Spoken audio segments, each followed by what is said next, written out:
Prince Harry and Meghan have been brutally roasted on Saturday Night Live by Colin Jost during his Weekend Update sketch. Let's take a look. NBC has announced plans for a spin-off to the hit series Suits, which will be set in Los Angeles. It will focus on Meghan Markle's character's struggle to balance her legal career while also caring for an unemployed immigrant. How's the joke being received?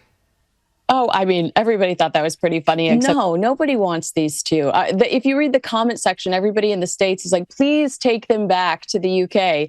I don't think that they have remotely any clue as to how unpopular they truly have become. More trouble brewing for Meghan Markle. This time, the Sussex duo faced brutal scrutiny from comedian Colin Jost on Saturday Night Live, and the backlash was immediate. Live on national TV, Colin delivered a ruthless jab aimed directly at Meghan Markle, instantly igniting social media. Forget subtlety, Colin went all out, delivering an unfiltered takedown during SNL's Weekend Update segment. Hold your applause, he joked ironically, tearing into Meghan's painstakingly managed public image, which she spent years crafting. From Duchess to Hollywood sensation, her journey has been relentlessly publicized. "Oh my God, you guys," mocked Colin, parodying the exhausting narrative Meghan continues to recycle. It's so difficult having global fame and huge endorsements. The meticulously maintained facade suffered a severe blow, and suddenly everyone was piling on. Colin's punchline, one of the conditions of Trump's new trade deal with the UK is that Harry and Meghan must go back. Savage? Absolutely. But it wasn't mere comedy. It was a direct reflection of growing public sentiment in America towards Meghan's non-stop self-promotion, brand partnerships, and repetitive, empowering messages that increasingly fall flat. This isn't Colin's first dig at Meghan either. When SNL repeatedly targets you, it transcends humor, it becomes cultural commentary. And this latest barb was sharper than ever. Colin's jokes highlighted the widening gap between Meghan's carefully curated public persona and reality. What Colin brilliantly exposed wasn't simply comedy, it was cultural fatigue. Americans adore a genuine comeback, but Meghan's efforts just aren't hitting authentically. Rather than genuine growth, Meghan recycles the same narrative repeatedly, and Colin's roasting precisely mirrored public sentiments, often unspoken, yet universally felt. Colin didn't just mock Meghan for monetizing royal hardships. He underscored the absurdity of presenting herself as selflessly heroic, while simultaneously cashing huge checks from projects centered around her own experiences. If her ultimate aim was bettering the world, he wondered aloud, why does every initiative inevitably circle back to Meghan herself?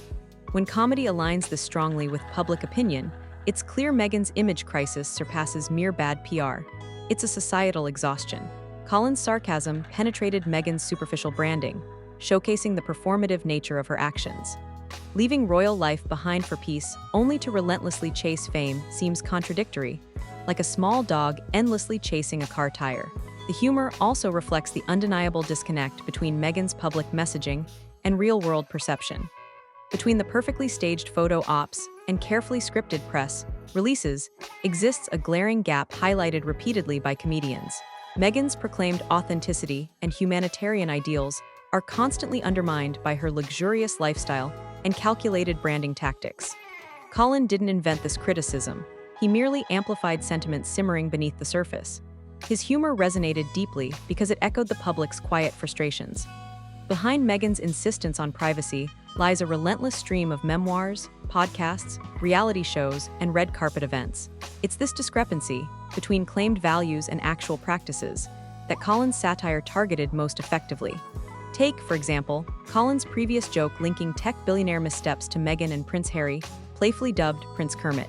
With electric cars, he's going to Mars. Why is he even involving himself with Twitter? It would be like if the Prince of England gave it all up just to marry an actor from Suits.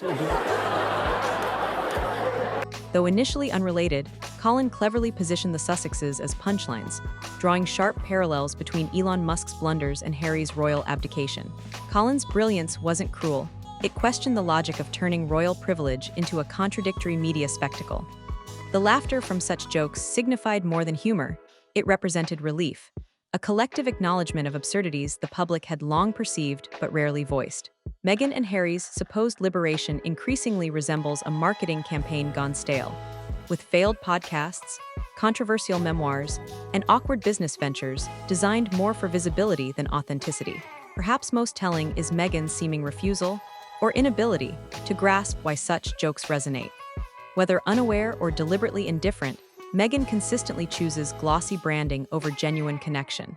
It's as if she believes packaging alone can counter public fatigue, akin to believing candy bars can cure exhaustion. The jokes, ultimately, reveal a truth more poignant than humorous. Meghan continues performing a role nobody's truly buying, perhaps not even herself. Colin's comedic precision sharply spotlighted this disconnect, resonating precisely because it articulated publicly what had long been privately thought. Colin's recent joke about a Suits sequel humorously highlighting Meghan's fictional character, burdened by an unemployed husband, cleverly blurred fiction and reality. It wasn't merely comedy. It was a pointed reflection of skepticism towards Harry's diminishing relevance post-monarchy. Calling Harry an unemployed immigrant reframed him brutally yet accurately, no longer royal, merely a meme figure capitalizing on past glories.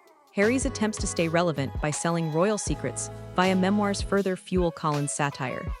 With Harry hinting at a potential Spare sequel, Colin's jab landed with brutal accuracy, highlighting the pair's ongoing narrative contradictions. Even back at their wedding, SNL already mocked their carefully spun narrative, describing Meghan as marrying some unemployed guy living with his grandma.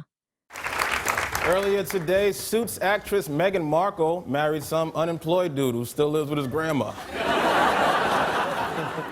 This joke swiftly punctured fairy tale illusions, highlighting Harry's apparent lack of independent direction. Ultimately, SNL thrives on exposing the gap between public image and reality. Colin's jokes strike powerfully because they tap into genuine public sentiment. Unless Meghan and Harry genuinely shift their narrative, their story risks being permanently relegated to comedic punchlines rather than inspiring authenticity or meaningful change.